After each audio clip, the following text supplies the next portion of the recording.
This is The Rumor Report with Angela Yee on The Breakfast Club. So listen up. Well, Azalea Banks posted a video yesterday, and it shows her basically digging up the corpse of her cat and cooking it. She's stirring a boiling pot of water, and then you can see the skull at one point. Listen to this. The cat is in the bag. Now, in the clip, she captioned it, Lucifer, 2009 to 2020, my dear kitty, thank you for everything, a legend, an icon, forever a serval serve. And then she goes on to post some more, and she says, why do you think I would eat a dead cat when I can barely eat a dead cow? It's called taxidermy. Plenty of hunters with preserved deer heads hanging off their wall. Darlings, you guys are being racist, and this is very un-Black Lives Matter of you all. The cat's head is soaking in peroxide to fully clean him. Then I'm taking him to a jewelry shop to have it gilded. Lucifer was an icon. He deserves to be preserved. You girls are not tough like me.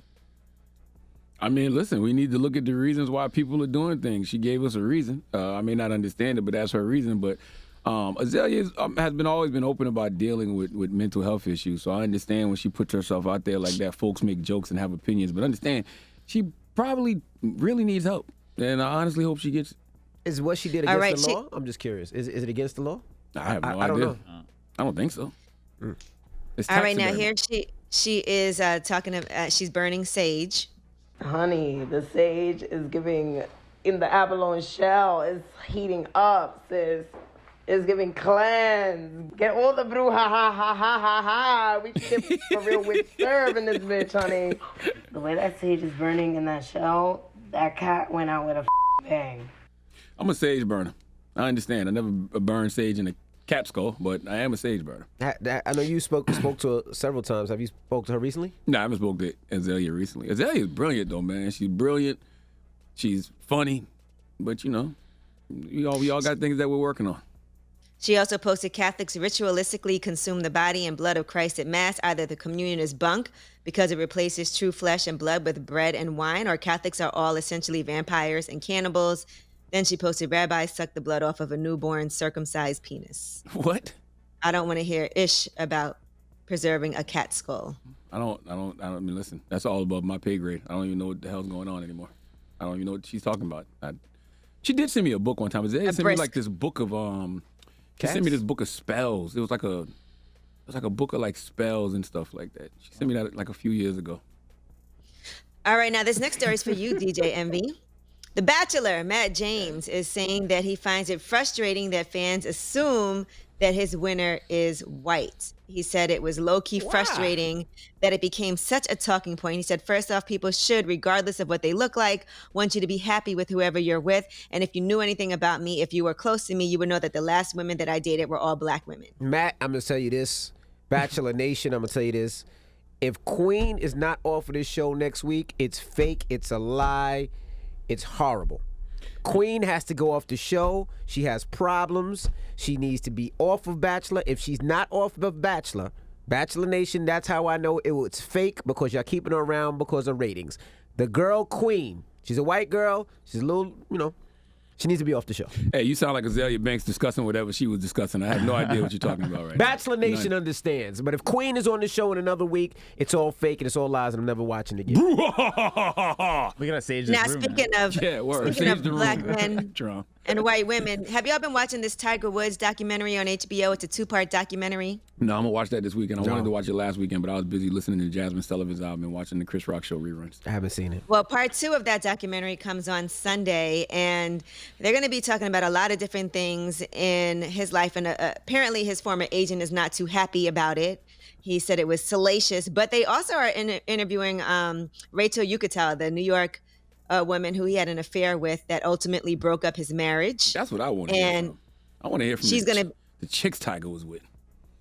Yeah, she gives a very detailed interview on this. And they also have footage of him with Mindy Lawton, the Perkins restaurant waitress who he had an affair with, that an Inquirer photographer captured. And they talk about all of that in this next part. So you might be wanting to watch that on Sunday. Tiger Woods don't get the credit he deserves for being a player. If he was a rapper, we'd be saluting him. You know what I mean? He was a player. No, his whole Carter came down. That's not good. What you mean his car that came down? Everything He was came married, down. He cheated. He cheated. Like Yeah, but if his golf game would have stayed up during that time, he'd have been fine. In fact, his golf game slipped. Golf game got back up. He back where he need to be.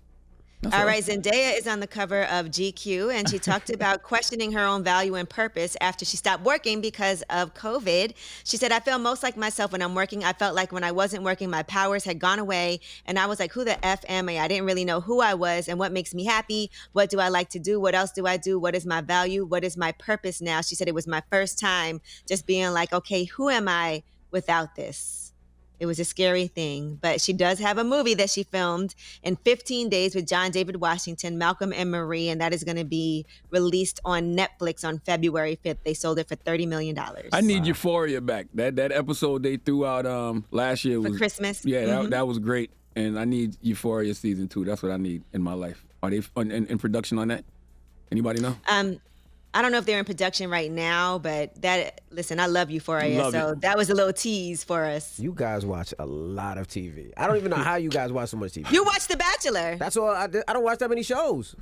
With these I don't watch 5 a lot of kids, shows. I don't watch that much TV at all. I don't watch a lot of shows. I just like what I like, and when I like it, I get into it and I binge it. I don't watch a lot of TV though. All right, and there's at least 7 notable companies that are going to be cutting ties with Donald Trump and his businesses. So this is interesting. Deutsche Bank is going to cease doing business with Donald Trump or his companies. And they gave That's him the a bank $300 that, million loan. Yeah, $300 million yeah, loan. he owes all that money to that bank. So now they're not going to be working with him at all anymore. So there's a bunch of different brands right now that are saying that they're not going to be working with him anymore. Y'all really treating Donald Trump like he Alonzo in Training Day, man. Now that he not in power no more, now he done got shot in his ass. Everybody want to try him. Yeah, Signature Bank is cutting ties. The Professional Golf Association has cut ties. Oh, just like Alonzo in Training Day, let's see if the Russians finish him off. Let's see what happens here. My goodness. Let's see how this one ends. All right, well, that's your rumor report. I'm Angela Yee. All right. Shout out to Revolt. What up, Revolt? We'll see you guys tomorrow. Everybody else, let's get to the mix.